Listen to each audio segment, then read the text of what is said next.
Custom tactics and instructions for the 3-4-2-1 formation. This is one of those formations that makes the game a lot more fun by breaking down your opponents with unique runs and overloads. Let's get you set up then, team, and as always, any questions, just hit that sub button and drop a comment down below. You'll notice I respond to all of my subscribers.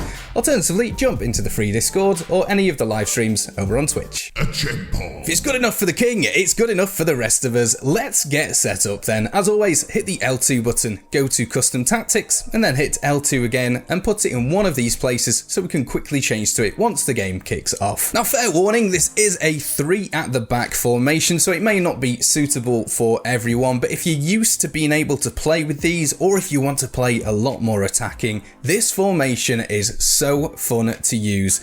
If you're wanting a more meta formation, then the 4-3-2-1 coming out shortly is an absolute shredder, so stay tuned for that. Let's get this 3 at the back bad boy set up then into the tactics first of all. Defensive style, press on heavy touch, nice and aggressive. We're going to pin our opponents into their own half. A balanced width of 50, our wingers are going to come back and help with the defensive side as well. A depth of 55 allows us to play the majority of the game in our opponent's half, but it still protects us from any counter attacks if our opponent tries to play any balls over the top.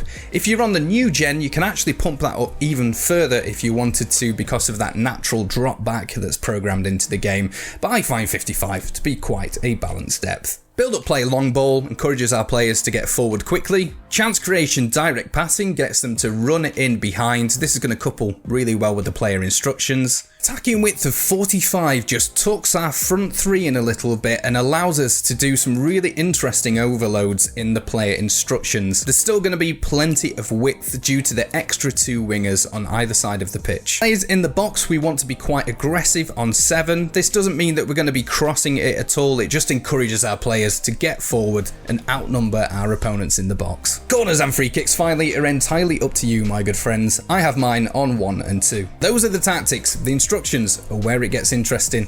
Let's dive into them now. Quickly before we do, if you've got this far without being a member of the squad yet, then welcome to the community.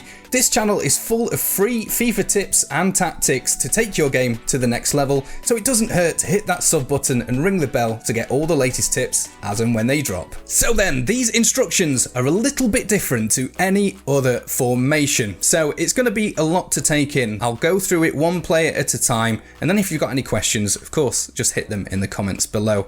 So what we're basically going to do is have an attacking wing and a defensive wing. Doesn't matter which way around you do it. I'm doing mine attacking on the left, defensive on the right. Let's get these instructions sorted out. Starting with the striker, we're going to have them on balanced width, get in behind, conservative interceptions, and stay forward. So on this particular one, the left hand side is going to be where I'm putting my overload.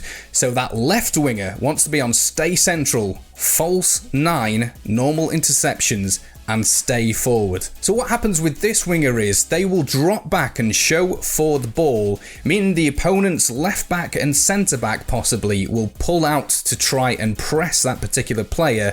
Meanwhile, the winger next to them is going to be overlapping, creating an overload on one of the sides of the pitch. Not only that though, it's really good for building up your play because the rest of the players are going to be running in behind, so it's always good to have a player showing short for the pass out of the defense. So whichever side you've set up your false 9 player, the winger next to them wants to be on basic defense support, stay wide, get in behind, get in the box across, and normal interceptions. So basic defense support means they will come back and help us a little bit, but their main priority will be staying wide and getting in behind on the attack. So when this false 9 shows for the ball, the left back or right back will come and mark this player, meaning this guy is going to be getting in behind on their own unmarked. So you've got a natural overload on whichever side of the pitch you set this up. So that's the attacking side done. Now the defensive side, the inner winger wants to be on stay central, get in behind, conservative interceptions, and stay forward.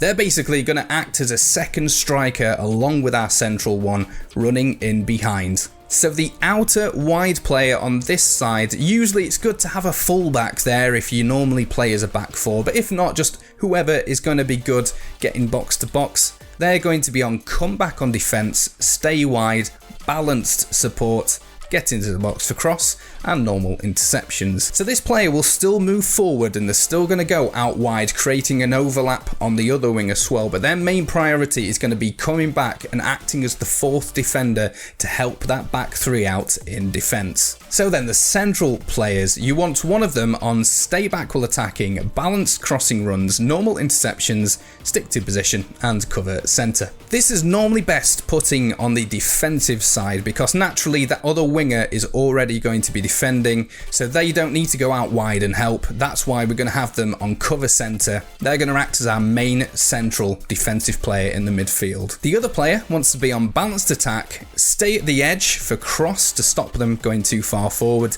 normal interceptions, stick to position, and cover wing. So this player is going to push up a little bit more and help out in the attack as well, but they're also going to fill in that wide wing area where we've got that attacking overlap happening. So if you've set this up on the left, it's really good to have this player on cover wing.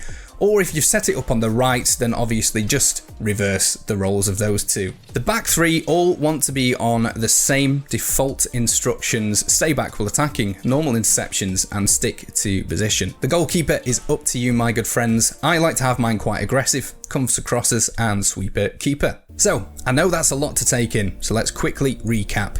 Your striker is going to be getting in behind along with one of the two wingers, whilst the other winger is going to be showing short, meaning the very wide player is overlapping in behind.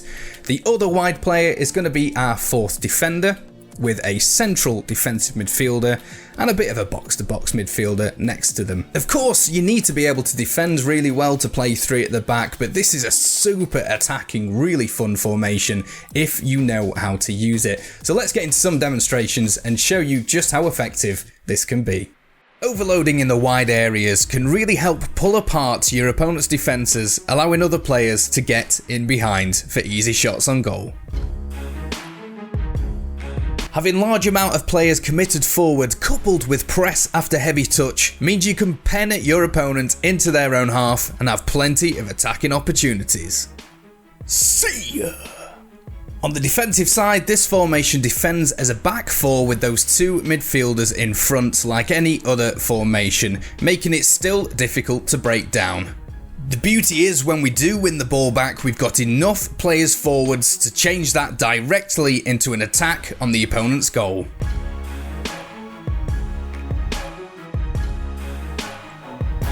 Having that false 9 player showing for the pass pulls the opposition defence out, meanwhile the runners in behind separates it from the midfield and exploits the space. Having these creative runs at your disposal leaves you more time to focus on asking that all-important question: how do you like your chips?